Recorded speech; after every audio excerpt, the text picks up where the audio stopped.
911, você tem uma emergência. Oi, sim, tem uma pessoa presa aqui em um esgoto em Atlantic.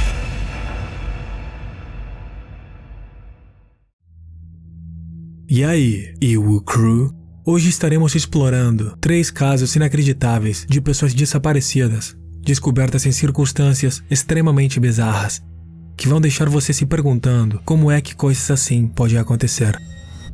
Agora, vamos começar.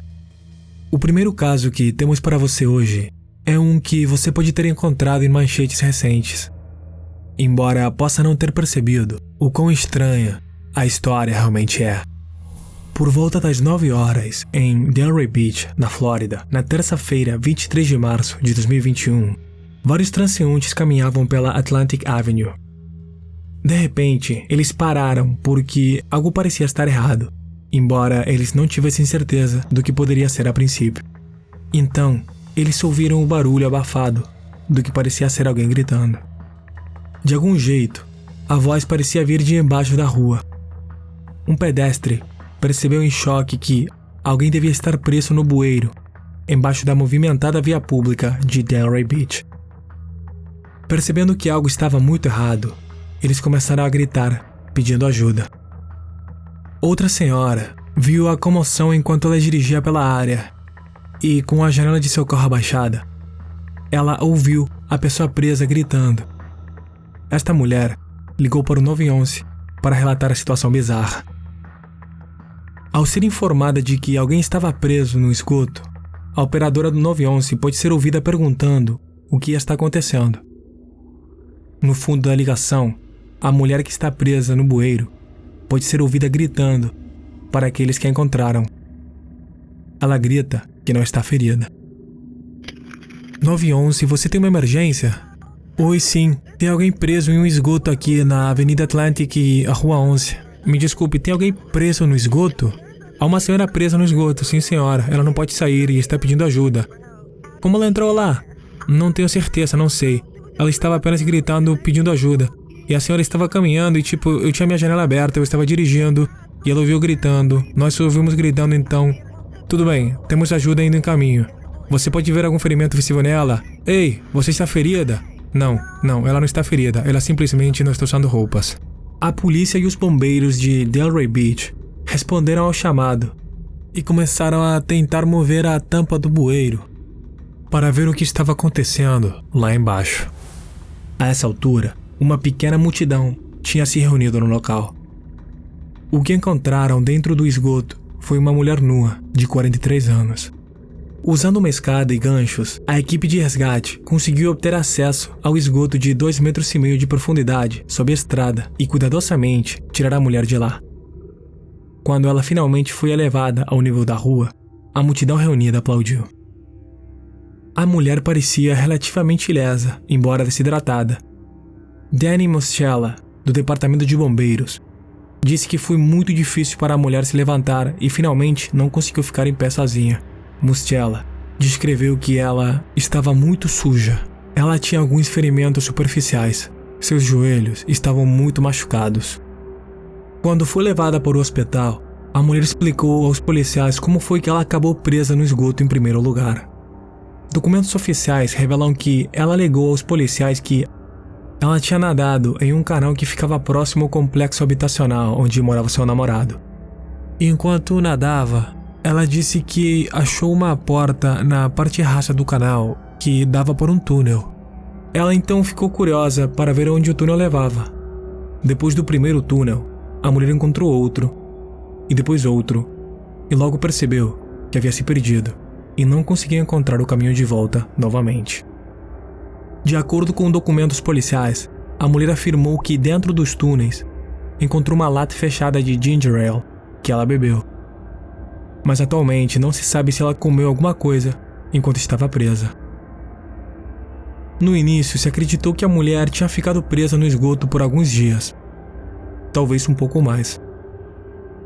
Mas o que é mais bizarro sobre este caso é que a mulher afirma que ela entrou nos túneis pela primeira vez no dia 3 de março, quase 3 semanas antes de ser encontrada. Se ela estivesse correta, isso significaria que ela ficou vagando pelos túneis por cerca de 20 dias. Isso parece quase inacreditável. O que dá veracidade à sua história, no entanto, é que algumas fontes de notícias dizem que ela tinha sido reportada desaparecida em um condado diferente quase 3 semanas antes de sua descoberta.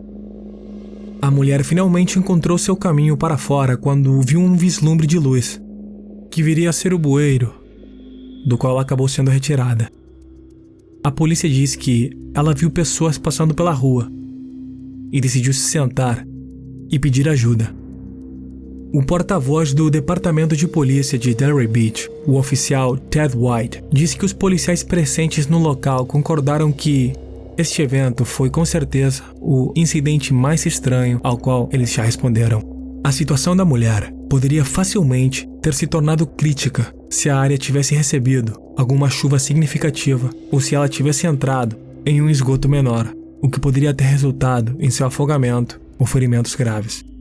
De acordo com os documentos da polícia, a mulher já teve alta do hospital para se recuperar em casa, sob os cuidados de sua mãe. Sua mãe descreveu que sua filha tinha um historial de fazer coisas estranhas e tomar decisões ruins. Embora os policiais tenham notado que a mulher parecia lúcida depois de ser resgatada, eles ainda não têm certeza da veracidade de suas declarações e exatamente quanto tempo ela realmente ficou dentro dos túneis. Fontes policiais revelaram que é inteiramente possível que nunca se saiba a verdade de como ela acabou no esgoto, ou por quanto tempo ela realmente ficou presa lá embaixo. Embora sua história deixe muitas perguntas sem resposta, uma coisa é certa: a mulher tem sorte de estar viva, sob essas circunstâncias. O próximo caso que temos para você é provavelmente o pior pesadelo de todos seus pais. Em 2013, uma menina de 2 anos desapareceu misteriosamente. No dia 8 de outubro, por volta das 14 horas, Amber Smith foi dada como desaparecida depois que ela supostamente tenha saído da casa de sua família no condado de Newaygo, Michigan. Ela tinha vários irmãos e seus pais Dale e Diane Smith. No momento em que ela desapareceu de sua casa, sua mãe estava trabalhando, enquanto seu pai estava em uma sala diferente. Quando ele voltou, percebeu que Amber tinha desaparecido. Seu pai, em pânico, saiu em busca dela. Ele procurou por meia hora sem sucesso, antes de entrar em contato com as autoridades e informar que ela estava desaparecida. O mais preocupante era que a casa da família Smith ficava perto de uma floresta densa e parecia que Amber havia vagado por entre as árvores. Não era totalmente estranho que Amber tivesse conseguido sair da casa, já que, supostamente, ela teria feito isso em ocasiões anteriores. Naqueles tempos, no entanto, ela nunca se perdeu. A princípio, as suspeitas recaíram sobre o pai, mas as possibilidades de ele estar envolvido no desaparecimento da menina foram rapidamente descartadas. A polícia deixou claro que não tinha conhecimento de nenhum incidente anterior a quando foram chamados à casa dos Smith, ou de qualquer problema anterior relacionado aos pais ou filhos. Quando a notícia se espalhou sobre a desaparecida de 2 anos de idade, voluntários lotaram um ônibus no centro da cidade de Hawkins para ajudar na busca da menina. Quase 300 pessoas no total compareceram para ajudar nos esforços. A polícia empregou o uso de um helicóptero, veículos off-road e um cão rastreador na busca, na esperança de que ele pudesse rastrear seu cheiro e determinar o caminho que ela teria tomado desde sua casa. A floresta na que Amber se perdeu é descrita como escura como um breu à noite e muito fria. Portanto, os esforços de busca e resgate tinham como objetivo encontrá-la antes de escurecer. Apesar dos esforços coordenados e intensivos da busca, não havia sinal de Amber em nenhum lugar da floresta. Na verdade, parecia que ela havia desaparecido no ar. Mas, 24 horas depois, milagrosamente, Amber foi encontrada pela polícia e oficiais de conservação do Departamento de Recursos Naturais na tarde seguinte, perto da rua Milha 12 e da Avenida Cedar. Esta área está dentro dos limites da Floresta Nacional de Manistee. Quando eles a encontraram, foi relatado que a menina estava simplesmente parada sozinha, no meio da floresta, ao lado de uma árvore caída. Alegadamente, Amber estava chorando quando foi finalmente encontrada, mas se acalmou enquanto foi abordada por um oficial de conservação e percebeu que estava segura. Amber estava vestida apenas com uma regata, sem sapatos ou calças. Foi relatado por meios de comunicação que seu pai foi quem achou as suas calças fora de sua casa no dia em que ela desapareceu. A polícia declarou publicamente que acreditava que foi ela quem tirou suas próprias calças. A mãe de Amber falou com um meio de comunicação e disse que achar a Amber viva foi a melhor coisa que aconteceu na vida da família, e que ela só conseguia pensar sobre se ela ia estar viva ou morta. O subxerife do condado de Newaygo, Brian Boyd, descreveu a descoberta como uma surpresa agradável. Enquanto estava no hospital para avaliação, Amber parecia surpreendentemente calma e simplesmente pediu um pouco de chocolate quente. Quando Amber foi examinada, arranhões foram encontrados em seu corpo, os quais o subxerife Boyd descreveu como sendo consistentes com o fato de que ela caminhou muito tempo pela floresta. Embora a conclusão do caso tenha sido feliz, foi inesperada e incomum. Falando disso, o subxerife Boyd disse: "É difícil imaginar como uma criança de 2 anos e meio pode sobreviver tanto tempo através da floresta com esse tipo de temperatura. Para ir de sua casa até onde Amber foi encontrada, ela teria que ter caminhado cerca de 3 quilômetros e atravessado pelo menos uma estrada." No entanto, o que foi mais preocupante para aqueles que encontraram a Amber foi tentar descobrir não apenas como a jovem tinha conseguido sobreviver à noite sozinha na floresta, relativamente ilesa, mas também como aqueles que estavam procurando por ela não a encontraram quando eles examinaram a área mais cedo. Se Amber tivesse estado lá, presumia-se que eles teriam que ter encontrado alguma pista indicando isso. O subxerife Boyd descreveu as circunstâncias como muito suspeitas. Quando ele entrevistou a Amber, ele esperava descobrir se ela poderia explicar como ela havia conseguido chegar até o lugar onde ela estava localizada na quarta-feira. No entanto, ele disse: "Não acho que ela tenha idade suficiente para realmente compreender as coisas. Eu não acho que ela possa pensar racionalmente."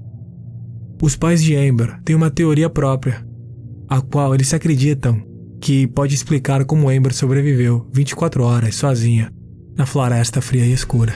Pelo que eu entendo conversando com alguns dos oficiais, eles disseram que isso acontece às vezes. Bem, em certas circunstâncias, se alguém levar a criança ou raptá-la, eles ficam com medo depois, ao ver quanta gente policiais estão atrás deles e tudo mais. Eles podem ficar com medo e deixá-los. Eles se perguntam como Amber poderia ter apenas alguns arranhões depois de passar a noite na floresta. Um sequestro, dizem eles, faz mais sentido. Eu penso que sim. Você acha? Porque não faz sentido, assim, principalmente ela tem 2 anos e caminhar essa distância sozinha. Sim, não parece possível. O pai de Amber, Dale, compartilhou que a polícia havia dito a ele que tinham encontrado evidências de marcas de pneus perto de onde Amber foi encontrada. No entanto, essa pista não resultou em nada conclusivo. Por enquanto, muitas perguntas permanecem sobre o que aconteceu com Amber nas 24 horas em que ela sumiu. Onde ele estava? E o mais importante, alguém a levou? Atualmente, não há respostas definitivas. O último caso que temos para você hoje é um que pode ser o mais bizarro de todos. Steven Kubacki, de 23 anos, era aluno da Universidade Hope em 1978. Como ele era um homem muito aventureiro, o aluno costumava passar dias inteiros em áreas selvagens. Em fevereiro de 1978, Steven decidiu praticar esqui cross-country, sozinho, perto de Saugatuck, Michigan, por alguns dias. Quando ele não voltou no dia em que disse aos pais que voltaria, eles ficaram preocupados e alertaram as autoridades pelo fato de que acreditavam que seu filho poderia estar desaparecido. Uma investigação revelou algo muito estranho. Os investigadores encontraram 200 metros de pegadas, mas nenhum sinal de Steven. Seus pais disseram às autoridades onde Steven alegou que estaria explorando, e pegadas foram descobertas exatamente onde Steven disse que estaria. Mas, preocupantemente, as pegadas levaram todo o caminho até a beira do lago congelado, onde pararam. Não havia sinal de que Steven havia se afastado, mas parecia que ele havia parado na beira da água e simplesmente desaparecido. Também não havia evidências de que o gelo havia sido quebrado. Então, para onde foi Steven? Apesar das evidências, a principal conclusão foi que Steven simplesmente perdeu o equilíbrio e caiu no lago, onde ficou preso sob a camada de gelo e se afogou. Em 21 de fevereiro, seus esquis e mochila abandonados foram encontrados. O caso nunca foi fechado e, embora ele não tenha sido declarado oficialmente morto, presumia-se que ele tinha morrido naquele lago gelado. Então, 1 ano e 3 meses depois, Steven voltou. No dia 5 de maio de 1979, Steven alegou ter acordado e percebeu que estava deitado em meio de um campo em Pittsfield, Massachusetts. Ele estava a 1.200 quilômetros do local onde se acreditava ter desaparecido.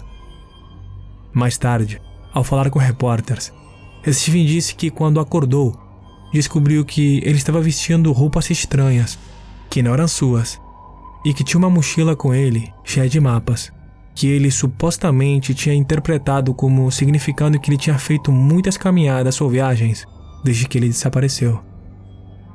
Além disso, foi relatado que ele descobriu que tinha uma camiseta de uma maratona em Wisconsin, da qual não se lembrava de ter participado. Aparentemente, depois de que ele acordou, Steven não tinha ideia de quanto tempo havia passado desde que ele desapareceu, até que finalmente ele caminhou para encontrar um jornal. De acordo com vários meios de comunicação, Steven afirmou não ter absolutamente nenhuma lembrança do que aconteceu com ele durante aqueles 15 meses, nem qualquer ideia de onde ele esteve. A última coisa que ele afirma se lembrar são suas pegadas na neve, aquelas que os investigadores descobriram. Na época, a história de Steven ganhou as manchetes e fascinou o público. Steven acrescentou lenha na fogueira especulativa ao se recusar frequentemente a falar publicamente sobre o que havia acontecido com ele e muitas vezes se recusou abertamente a dar qualquer entrevista. Uma das principais teorias era que Steven simplesmente escolheu fugir e mais tarde mudou de ideia e voltou. Mas, em vez de falar a verdade, ele inventou uma fraude elaborada.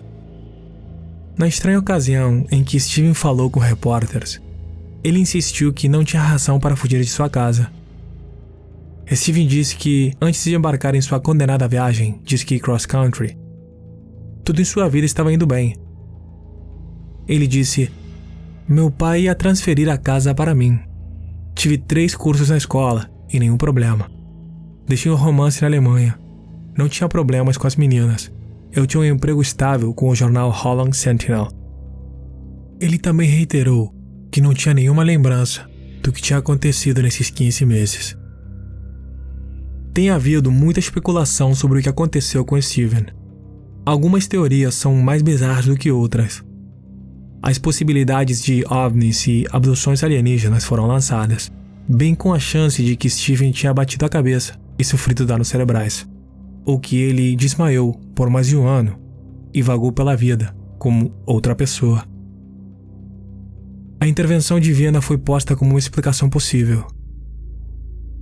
Outras teorias focam na área onde Steven desapareceu e presumem que ele foi vítima de um fenômeno geográfico, conhecido como o Triângulo do Lago Michigan. Esta área se tornou famosa por desaparecimentos semelhantes aos do Triângulo das Bermudas. O que é evidente é que qualquer uma das numerosas teorias pode ser verdadeira, visto que há tão poucas evidências para provar ou refutar qualquer uma delas, e Steven também não parece ter respostas sobre o que aconteceu.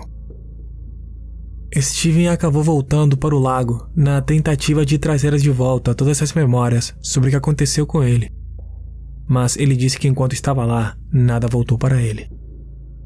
Steven finalmente obteve seu doutorado. Hoje, ele supostamente trabalha como professor de psicologia e tem uma prática clínica. Parece que logo depois que ele voltou, ele parou de falar publicamente sobre o que aconteceu com ele.